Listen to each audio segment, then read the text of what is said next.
Doctor ortho, अब दर्द भी घुटने टेकेगा। बिहार में मतदाता सूची के एसआईआर को लेकर विवाद थमता नजर नहीं आ रहा है। इस मुद्दे पर सुप्रीम कोर्ट में कई याचिकाएं दाखिल की गई हैं, जिनकी सुनवाई जस्टिस सूर्यकांत और जस्टिस जय माल्या की बेंच में हुई। इस दौरान कोर्ट में कई गंभीर सवाल उठाए गए, जिनमें सबसे बड़ा मुद्दा ये था कि हाल ही में जारी पहली ड्राफ्ट मतदाता सूची में 12 जीवित लोगों को मृत घोषित कर दिया गया है। सीनियर एडवोकेट कपिल सिब्बल ने कोर्ट को बताया कि हाल ही में जो एसआईआर की पहली ड्राफ्ट लिस्ट जारी की गई है, उसमें 12 ऐसे लोग हैं जो जीवित हैं, लेकिन उन्हें मृत घोषित कर दिया गया है।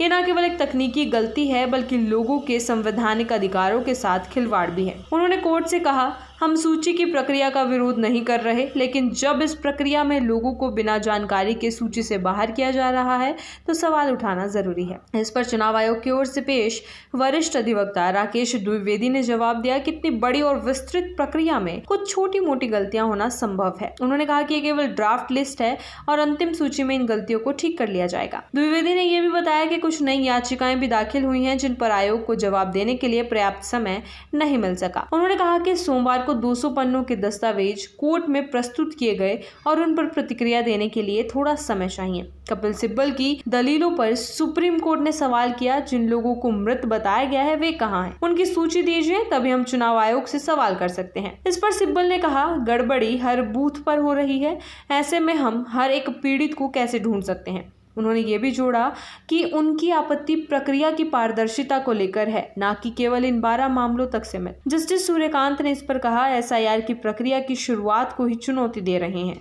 हमें तथ्यों के आधार पर बात करनी होगी। इस दौरान एडवोकेट गोपाल शंकर नारायण ने कोर्ट की पिछली टिप्पणी का हवाला देते हुए कहा कि आपने कहा था कि अगर बड़ी संख्या में लोग मतदाता सूची से हटाए जाते हैं तो कोर्ट दखल देगा। अब 65 लाख लोगों को सूची से बाहर रखा गया है, क्या ये संख्या अदालत की नजर में पर्याप्त नहीं है? कपिल सिब्बल ने भी इस पर जोर देते हुए कहा कि किसी का भारत का नागरिक होना और उस क्षेत्र का निवासी होना मतदाता सूची में नाम जोड़ने के लिए पर्याप्त होना चाहिए। उन्होंने कहा कि आधार कार्ड में दर्ज जानकारी को इस प्रक्रिया में मान्यता मिलनी चाहिए। सुनवाई के दौरान कोर्ट ने यह स्पष्ट किया कि वो किसी भी एक पक्ष की बातों को बिना प्रमाण के स्वीकार नहीं करेगा।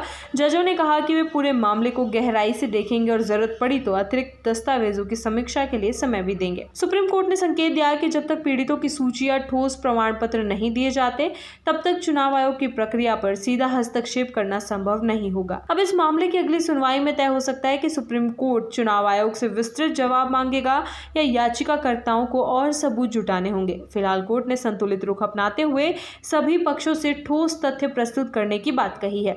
ये मामला सिर्फ तकनीकी त्रुटियों का नहीं, बल्कि लोकतांत्रिक प्रक्रिया की पारदर्शिता और भरोसे से भी जुड़ा है। बिहार जैसे बड़े राज्य में अगर करोड़ों लोगों को सही तरीके से वोटर लिस्ट में शामिल नहीं किया गया, तो इसका सीधा असर आगामी चुनावों पर पड़ सकता है। इसलिए सुप्रीम कोर्ट की अगली टिप्पणियां और आदेश राजनीतिक और संवैधानिक दृष्टिकोण से बेहद महत्वपूर्ण होंगे। डॉक्टर ऑर्थो, अब दर्द भी घुटने टेकेगा।